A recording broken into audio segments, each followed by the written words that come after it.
Ոստիկանության տվյալներով 2024 թվականի համեմատ 2025 թվականին ապօրինի թմրաշրջանառության դեպքերը Հայաստանում աճել են 614-ով կամ 20.4%-ով, 3017-ից հասնելով 3631-ի։ 2025 թվականի կտրվածքով հարգելի լրագրողներ, ՀՀ իրավապահ մարմինների կողմից ընդհանուր առմամբ պարգրավել է 768 կիլոգրամ տարբեր տեսակի թմրամիջոց, ինչը 80%-ով ավելին է նախորդ տարվա համեմատությամբ։ Սա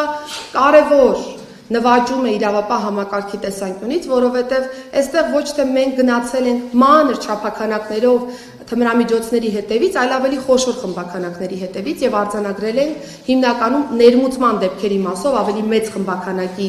արգրավում որպես այդպիսին եւ ռազմավարական մոտեցումը շատ սինխրոն իրավապահ ամբողջ համակարգում կարողացել ենք տեղ հասցնել եւ այս պայծրությամբ նմանատիպ լավ արդյունքային ցուցանիշներ ունեն։ Այս տարեսկզբից ըստ Dataalex համակարգում արկա տեղեկատվության թմրանյութերի օգտագործմանը, իրացմանն ու տարածմանն առնչվող 56 քրեական մարույթ է դատարան ուղարկվել։ Դեպքերի զգալի մասում դատարանը որպես պատիժ սահմանել է տուգանքը, որոշ դեպքերում ազատազրկում 3 տարի ժամկետով։ Նախորդին ազգային ժողովը երկրորդ ընթերցման հավանություն տվեց քաղաքացիական պայմանագիր խմբակցության падգամավոր Հայկ Սարգսյանի հեղինակած նախագծին, որով խստացվեց թմրանյութերի արտադրության, ձեռքբերման, տարածման եւ իրացման համար սահմանվող պատիժը։ Մեղավորներին նախկին 3-ից 6 տարի ժամկետով ազատազրկման փոխարեն կսպառնա 5-ից 10 տարով ազատազրկում, իսկ անչափահասների մասնակցությամբ կամ նրանց շրջանում թմրամիջոց տարածելու դեպքում կսահմանվի ավելի խիստ պատիժ՝ 8-ից 15 տարի ժամկետով ազատազրկում։ Կախվածությունների ոլորտի մասնագետ Սուրեն Նազինյանն օրենսդրական այս փոփոխությունը դրական է գնահատում։ Ասում է, անչափահասներին թմրանյութ վաճառողները կործանում են երիտասարդների ապագան, հետևաբար պետք է խիստ պատժի արժանանան։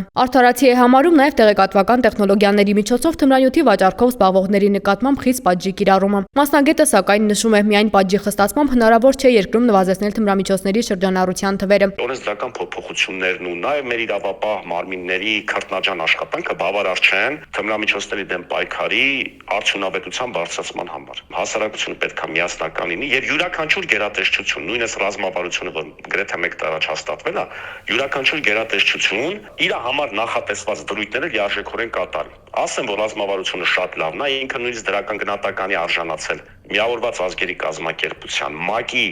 թմրամիջոցներով հանցավորության դեմ պայքարի գրասենյակի կողմից, ու դա բավականին լավ է իհարկե, մնում է այդ կետեր ուղղակի կատարել։ Կախվածությունների բուժման ազգային կենտրոնում նախորդ տարվա դեկտեմբեր ամսվա դրությամբ հաշվառված է թմրամիջոց եւ հոգեմետ դեղեր օգտագործող 7941 անձ, որոնցից 6-ը դեռահասներ են։ 2024 թվականին հաշվառված է եղել 7801 անձ, 2023 թվականին 7772 անձ, 7 դեռահաս։ Վիճակագրությունն ինքնին ցույց է տալիս այս մտահոգիչ թվերի տարեստարի աճող դինամիկան։ Այս թվերը սակայն կախվածությունների ոլորտի մասնագետ Սուրեն Նազինյանի խոսքով դեռ չեն արտացոլում իրական վիճակագրությունը, թե Հայաստանում քանի քաղաքացի է թմրանյութ օգտագործում եւ նրանցից քանիսն են անչափահաս։ Կախվածությունների բուժման ազգային կենտրոնում հաշվառվում են միայն այն քաղաքացիները, որոնք կամ ինքնակամ են դիմել բուժման, կամ էլ իրավապահների գործողությունների արդյունքում նրանց օրգանիզմում թմրանյութ է հայտնաբերվել եւ նրանք հայտնվել են կենտրոնի տեսադաշտում։ Մենք պետք է ցավալորեն փաստենք, որ իրական նարկոլոգիական ծառայությունը իրական պատկերը չի արտահայտում, որտեղ բազմաթիվ անձինք,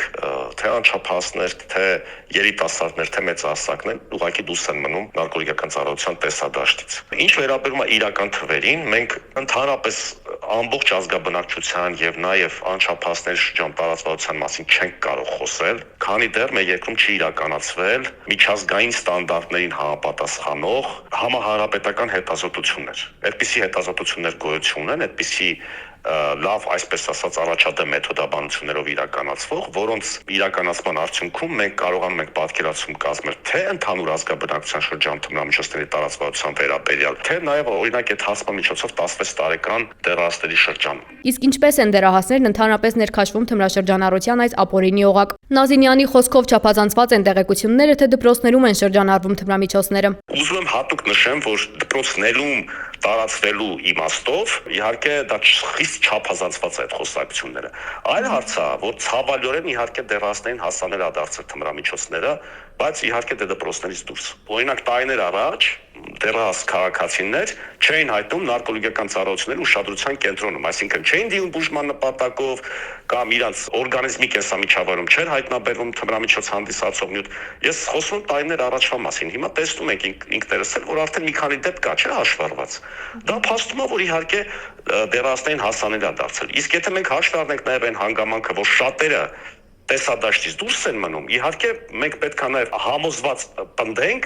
որ թմրամիջոց գործածող դեռահասների թիվը Հայաստանում վստահաբար 7 կամ 8 չի, էլի։ Ինչ վերաբերում է թե դեռահասը ոնց է ներքաշվում թմրամիջոցի ապօրինի շրջանառությունը, տարբեր է։ Իհարկե ամենատարածված եղանակը դա է, երբ որ իրան կողքից խորհուրդ են տալիս օրինակ թմրամիջոց օգտագործել։ Որպես կանոն թմրամիջոց օգտագործողները նոր անձանց են փորձում ներքաշել այդ ցանց նրանց ֆինանսական միջոցներին նույնպես հասանելիություն ստանալու նպատակով։ Բժշկի խոսքով Հայաստանում ավելի շատ բնական ծագման թմրամիջոցներն են տարածված, սակայն սինթետիկ թմրամիջոցների շրջանառություն էլ է առկա։ Թմրամիջոցի գայթակղությանն ավելի հաճախ դեռահաս կամ երիտասարդ տղաներն են տրվում, ովքեր դեռևս որպես տղամարդ ձևավորման շրջանում են։ Մասնագետի խոսքով նրանց այդ ամենից հետ պահելու մեջ կարևորագույն դեր ունեն ընտանիքի անդամները։ Ծնողներ են մարդիկ, որոնք իրանց երեխային լավագույն կերպով են ճանաչում։ Շատ արագ իր վարքի փոփոխությունները կարող են նկատել։ Դրանից հետո իհարկե ոչ թե ինչ-որ պատժիչ գործողություն է իրականացնել, այլ ուղղակի խոսել երեխայի հետ, երեխային հնարավորություն տալ բացվելու, պատմելու,